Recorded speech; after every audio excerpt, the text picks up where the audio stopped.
Hi, hope you're well. I want to talk to you today about the link between menopause, belly fat, and anxiety. So, what happens in perimenopause when our hormones start fluctuating? Our our hormones start dipping, as we know, the estrogen, progesterone goes on a decline, but it's not a straight, smooth decline. It's very jumpy. So that's why our mood can really fluctuate, as can our symptoms.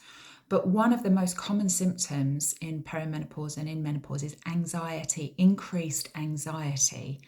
And anxiety, what that does, it puts our body into a state of stress response. So it's our fight or flight mechanism. And that makes our adrenals pump out adrenaline and cortisol into our body. And what that does is very helpful if we are running or fighting or needing those hormones, because it sort of sends more blood to our limbs. It shuts down our digestive function, and it diverts the blood to areas where it's going to need action. But if you're not running or fighting, which is the case nowadays mainly with this anxiety, there's these stress response hormones stay in your body because they're not being used, they're not being got rid of through movement, through action. And one thing that scientists believe, I've read a lot of papers now on it, it's believed that there is sort of this storage area around the middle where these will then be stored, and it tends to thicken up the waist, which is one of the reasons potentially that along with, as we get older, our metabolism slowing means we're more likely to store weight.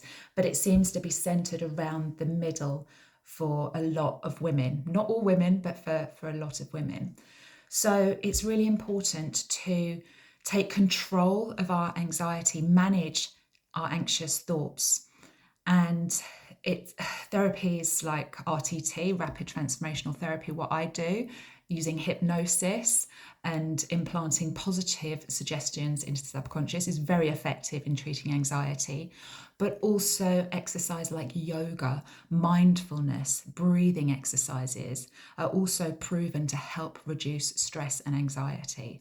So it's really important that if you don't use these therapies that will help, and these tools that will help calm your anxiety, you may find yourself continuing to struggle with anxiety, and your stress levels go up, and you may get to a point where you start having panic attacks or feeling very overwhelmed.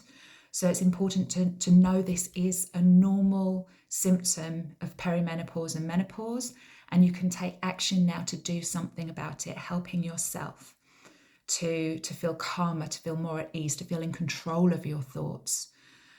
So that's one thing you can do. And also the second thing you can do is movement. We need to move our bodies, and walking is a fantastic exercise. It's what we call a fat burning exercise, as is dancing. Dancing is another fantastic exercise we can do to shed unwanted fat reserves in the body.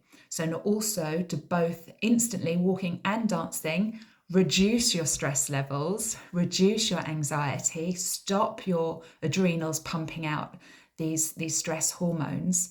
It can also help your body to shed unwanted weight. So that's the best thing to do. So you don't have to go for a full-on run or cycle or spin class or anything. Do something that actually lowers your stress level. And dancing boosts endorphins. It releases that happy hormone to make you feel good, which is the opposite of what stress and anxiety does. And walking helps you just process your thoughts. And it's fantastic for strengthening your legs, boosting your metabolic rate. And that's really important at this time, midlife as well. And the third little tip is do some strength training. Either use your body weight or lift some weights, or load your shopping bag slightly more full and take them in, equally between both hands. Do something where your body is actually carrying heavier weights. Always protect your back, because lower backs can be quite vulnerable when it comes to lifting heavy things. So we have to make sure we're doing it effectively and properly, and that just means engaging your core muscles and making sure you've got a good postural alignment before lifting the weights. Don't want you to put your back out, but doing something that strengthens your muscles will actually build your muscle mass. That doesn't mean you're going to get bigger and bulkier. It just means you're going to have more muscle in your body, because as we get older, our muscle mass starts to decline. But simply by using weights, be it your own body weight or physical heavy weights, you can actually increase your muscle mass. And having more muscle mass means you will burn more energy, you'll burn through more calories when your body is at rest. So when you're sleeping, when you're sitting, when you're relaxing, your body will be working efficiently and effectively, and that will help keep the unwanted belly fat away.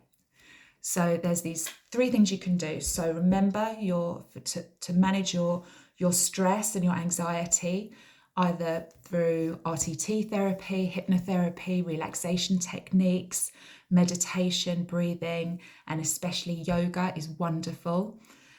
And then secondly, doing an exercise, like a calming exercise that will boost your feel good, like walking or dancing. And then thirdly, lift some weights. Lift some weights, build your muscle mass, increase your metabolic rate, increase your muscle mass. And these 3 things will really help you feel much more in control, will help you keep your figure however you want it to be. It will help you not gain excess weight around your stomach. And most importantly, it will help keep your mind calm, relaxed, and you feeling at ease. Okay, hope that helps. I'll speak to you soon. Bye.